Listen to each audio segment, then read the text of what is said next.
Hi guys, welcome back to my page. Please like, share, and subscribe for more Chorokyu videos. 164 Tune Cars and other car toy brand. So anyway guys,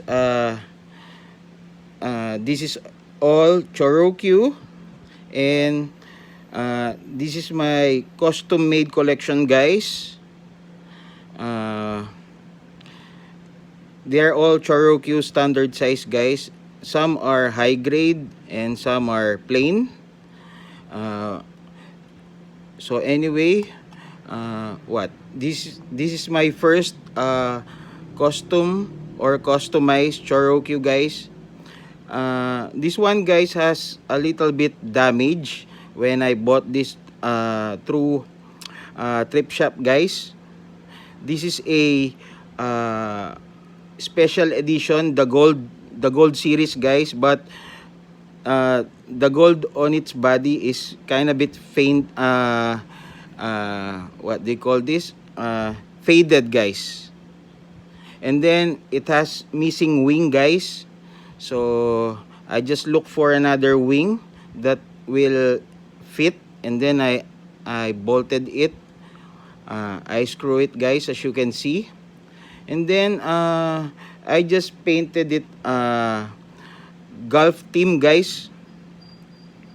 Okay, and then the wheels guys, I changed them into a red one, as you can see, and then I painted the bottom because it's the same color, gold.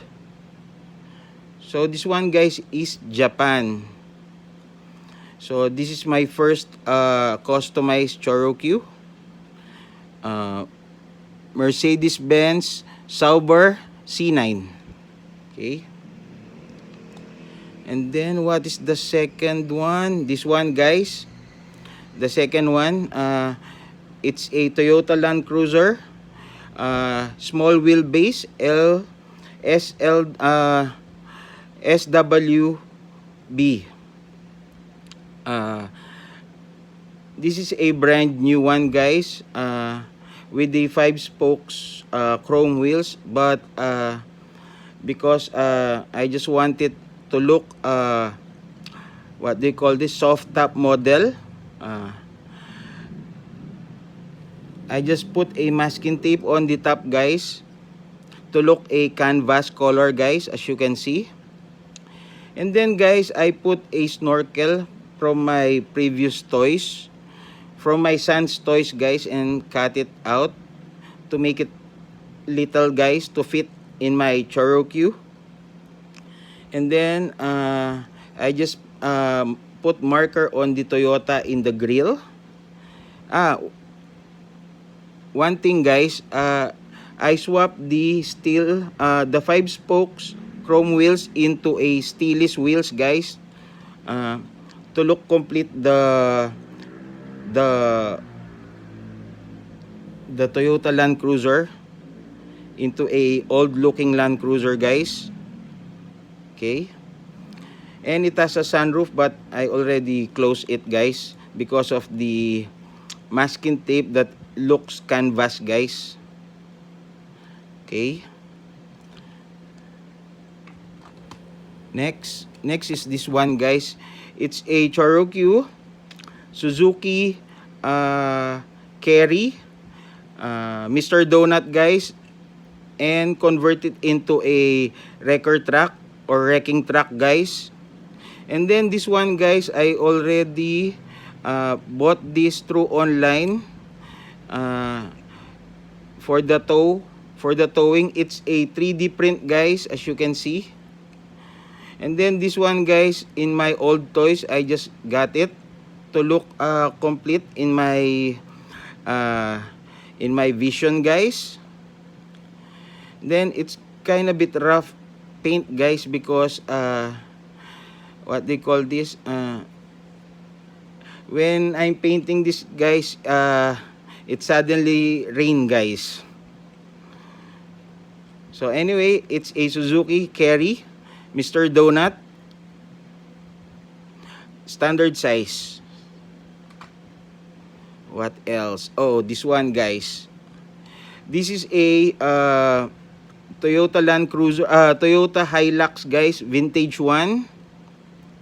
And all of this cosmetic guys, the paint, I can remove this into in an alcohol, so it's not permanent guys. And the ice guys, it's removable as you can see,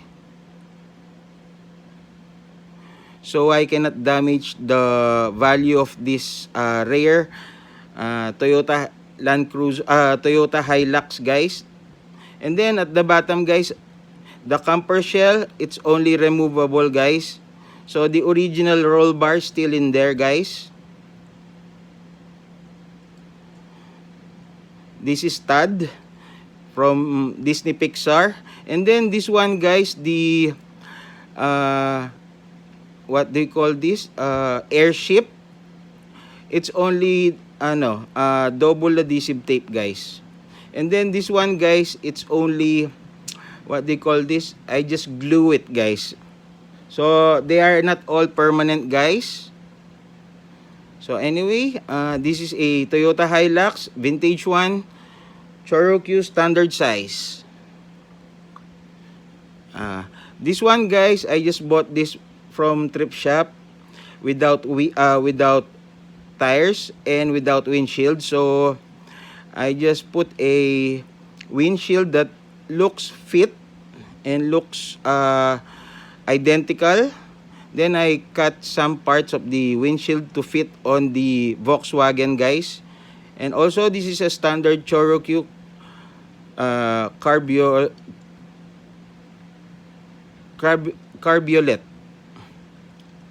Okay.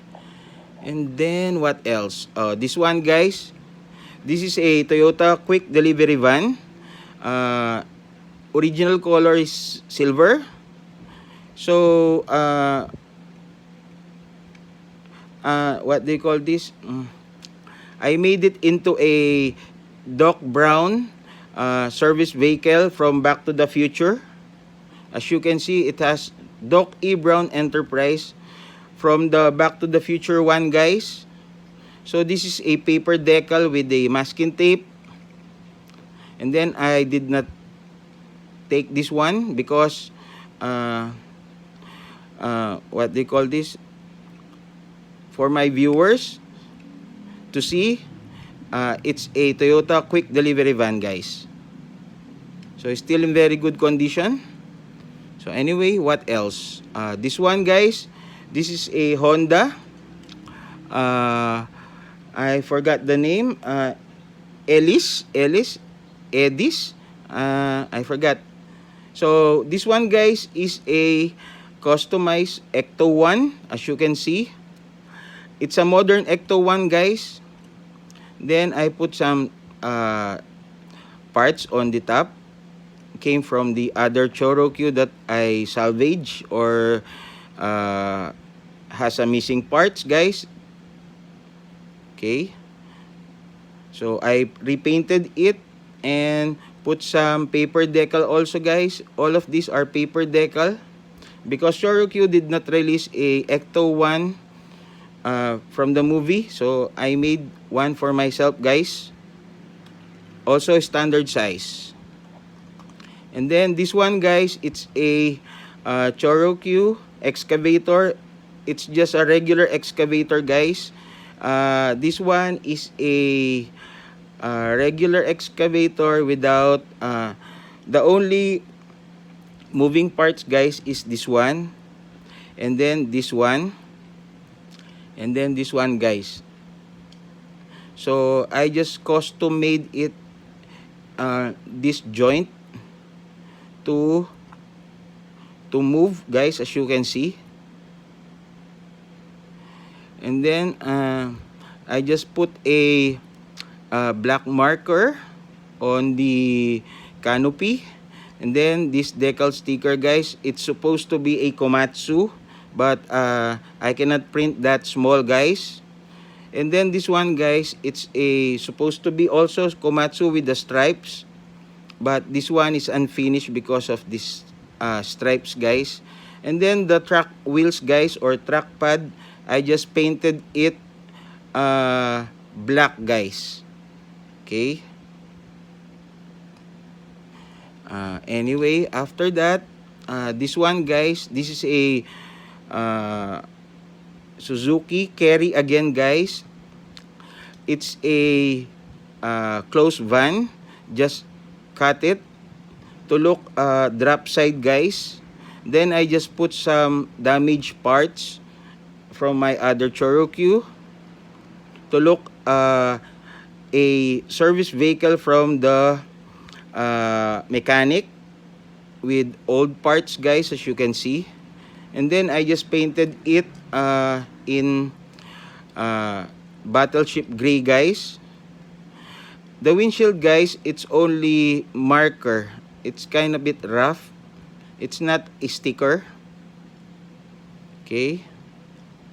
And then what else? This one guys, this one I just bought this from a thrift shop with a lot of damage on the body, scratch paint and everything. So I just make it into a manga, Japan manga tone paint guys, as you can see. Because I cannot repainted it to look same as the original. Okay, so I just try it to be cartoon look manga Japanese style paint guys. It's a Honda S2000. Okay, metallic green. And then this one guys, it's a Nissan Serena with lot of damage on this guys. Because of the paint is damaged, I thought I will transform it to look a salvage car look guys. Okay, so it's not perfect, but for me it's kind of bit cool because I just made it for myself guys. So anyway, that's it. And this one is the last. It's a Cherokee, what do you call this, rough terrain crane guys. So this one is a rough terrain crane, and I just custom made it into a Tadano brand rough terrain crane guys. Without the decals, I did not print it yet in my computer guys, but the color, the theme is like this. If you will look in Google guys, you will see a Cherokee Tadano series rough terrain crane. Okay, that's it guys. This is my all of my custom made Cherokee. Some are brand new, some are has no damage, some are has a damage on the paint. So that's it guys. Hope you like my video. Thank you very much. Please like, share, and subscribe. Bye.